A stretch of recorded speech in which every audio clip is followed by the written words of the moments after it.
بسم الله الرحمن الرحيم كتاب أنزلناه إليك مبارك ليدبروا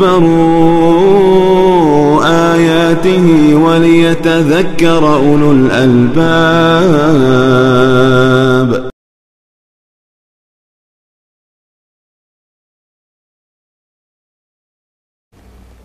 بسم الله الرحمن الرحيم. الحمد لله رب العالمين، والصلاة والسلام على أشرف المرسلين وعلى آله وصحبه أجمعين.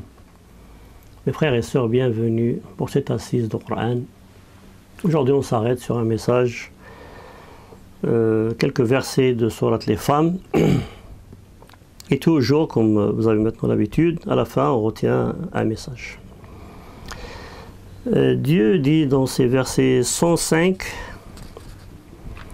106, 107 et 108, ceci: nous avons fait descendre vers toi le livre avec la vérité, pour que tu juges entre les gens, selon ce que Dieu t'a appris, et ne te fais pas l'avocat des traîtres. Et implore Dieu le pardon, car Dieu est certes pardonneur et miséricordieux. Et ne dispute pas en faveur de ceux qui se trahissent eux-mêmes.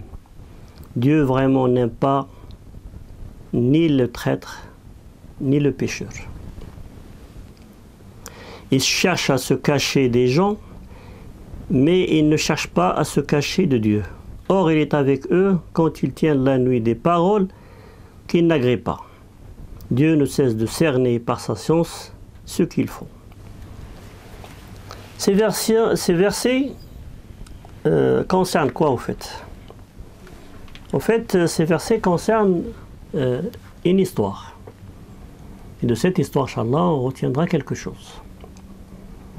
Voilà trois frères qui sont musulmans, et avec leurs cousins, 4 personnes, qui ont décidé d'aller voler quelque chose.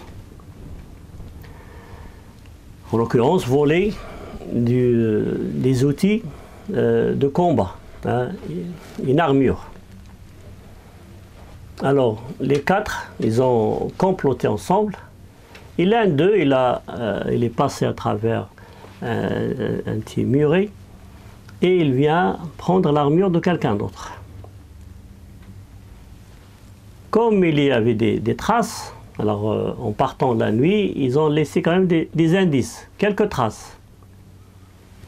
Ce musulman avec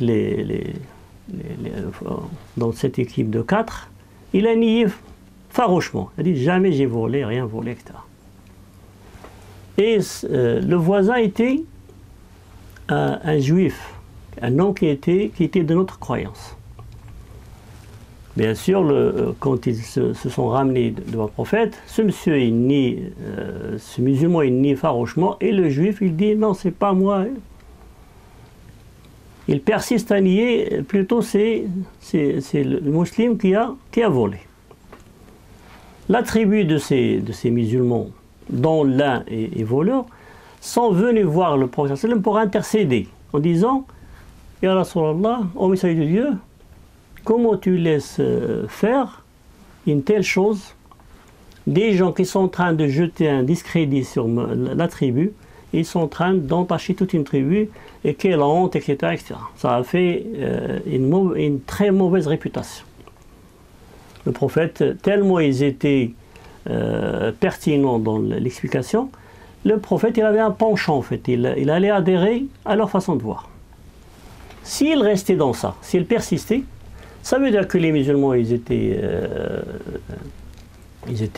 propres enfin de ce méfait, ils n'avaient rien commis. Et donc, c'est le juif, le voisin qui va encaisser le tout. Voilà les versets qui sont là pour dire la vérité. Qu'est-ce qu'ils disent ces versets? Ils disent, nous t'avons donné le livre pour dire la justice. Si on parle en arabe. Inna anzalna ilayka al-kitaba bil-haqq li tahkuma bayna an-nas bima araka Allah. En fonction de ce que Dieu t'a appris comme science. Donc le livre est descendu pour dire la justice. Et la suite des versets, c'est pour dire en fait le juif était innocent de ce qui était.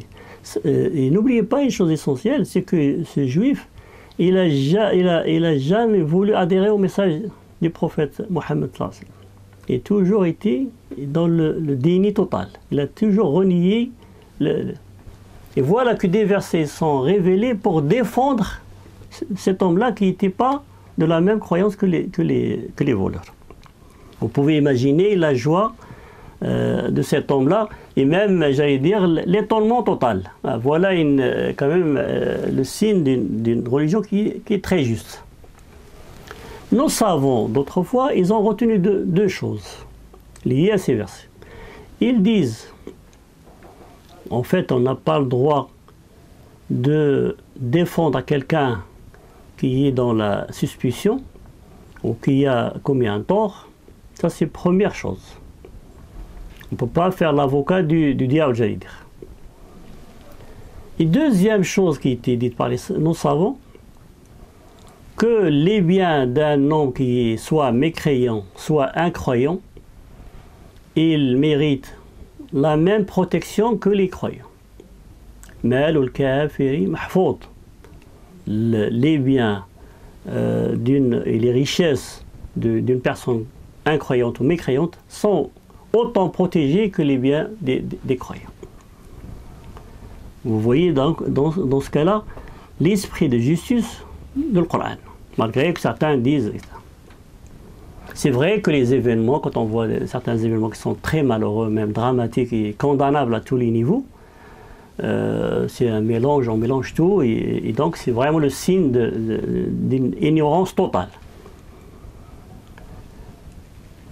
J'arrive à la fin pour le message. Qu'est-ce qu'on pourrait retenir? Que la religion de Dieu n'ordonne pas l'injustice et n'accepte pas l'injustice, ni qu'elle accepte de défendre les injustes. On voit à travers, tellement vrai que Dieu s'adresse à Mohammed, qu'il soit béni par Dieu, il lui dit « Demande pardon à ton Seigneur ». À la fin, il dit « Demande pardon à ton Seigneur ». Pourquoi Dieu lui dit « Demande pardon à ton Seigneur ». En fait, parce que Mohammed était amené à défendre des gens qui étaient quand même, qui n'étaient pas très innocents, hein, qui ont commis un vol, donc ils ne sont pas défendables. Donc Dieu le rappelle à l'ordre. Et donc on retient que la religion de Dieu, en l'occurrence dans le Coran, dans cette parole, Dieu n'aime pas l'injustice, n'adhère pas non plus à défendre les injustes. Alors un conseil d'un frère, sois juste avec toi-même et sois juste avec les autres. Surtout avec tous les autres.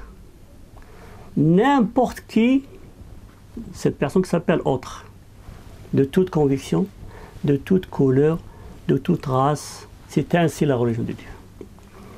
Et si par malheur tu entends quelqu'un dire autre chose, ou qui va à l'encontre de ces versets-là, c'est un signe de l'ignorance totale. Alors n'écoute pas les ignorants. Sois toujours dans la justice. Sois toujours dans la défense des justes et non pas être des côtés des injustes. Allah yaj'alna wa iyyakum kadhalik. اللهم ارحمنا برحمتك وتولنا بولايتك واجعلنا من الراشدين وآخر دعوانا الحمد لله رب العالمين والسلام عليكم ورحمة الله تعالى وبركاته. كتاب الله كتاب الله كتاب الله كتاب الله كتاب الله كتاب الله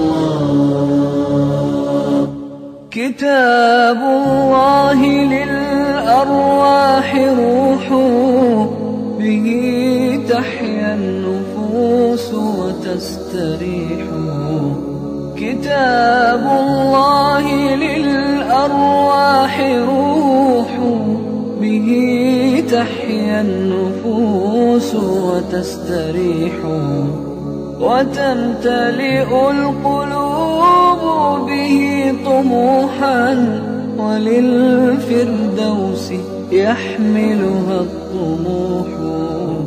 كتاب الله كتاب الله كتاب الله، يروح بها يروح بها يروح بها يروح بها يروح بها عن الدنيا بعيدا، وما أسماه ما أسماه حين بها يروح. يروح بها يروح بها يروح بها يروح بها يروح بها عن الدنيا بعيدا، وما أسماه ما أسماه حين بها يروح.